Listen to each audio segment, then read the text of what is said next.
Pasintabi po sa mga nagkakapunan, huli sa Nueva Ecija ang dalawang nagbebenta umano ng mga aso na ginagawang pang-ulam o pulutan. Ang pag-order via text message lang umano. Narito ang eksklusibo kong pagtutok. Baba mo siya.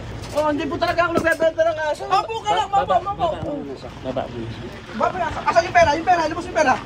Kilalang dealer daw ng mga aso sa area ng General Tino sa Nueva Ecija si alias Rico. Nueva Ecija, Pepio. Kasama namin ang Animal Kingdom Foundation. Pero hindi pang-alaga ang mga ibinebenta, kundi ginagawang ulam o pulutan. Bawal yan ayon sa batas, kaya umaksyon na ang mga otoridad. Ang sinasabi po nung iba, part na ng kultura nila to or part ito ng kanilang tradisyon. Para sa amin po kasi, this is animal cruelty. Ano po? Ang aso ay hindi food animal. Bagkus ito po ay isang companion animal or isang pet.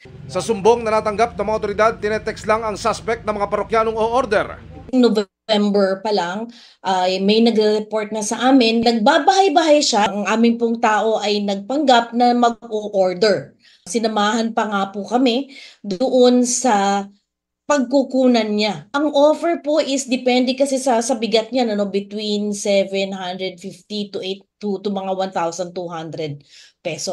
Hindi bababa sa 3 buhay na aso ang nailigtas ng mga otoridad mula sa suspect na tumangging magsalita. Hawak din ng mga pulis ang babaeng itinuro ng suspect na nagbenta raw sa kanya ng aso. Sabi ng babae, walang-walaan niya siya, kaya niya ito nagawa. Nag-aaral po yung anak ko. Pang-ulam. Opo, tsaka po pambaon ng estudyante kong college. Inaksyonan din ng Animal Kingdom Foundation ang kumalat na video ng pagpatay ng mga aso sa isang bahagi ng Benguet bago magpasko. Sa report na natanggap ng AKF at sa video na ipinarating sa kanila, kinatay at niluto ang mga aso sa gitna ng isang pagdiriwang. Nagsagawa ng public forum ang Animal Kingdom Foundation at ang Veterinary Office ng LGU para ipaalam sa publiko na bawal ito, sabi ng AKF. Humingi na ng dispensa ang mga nasa video.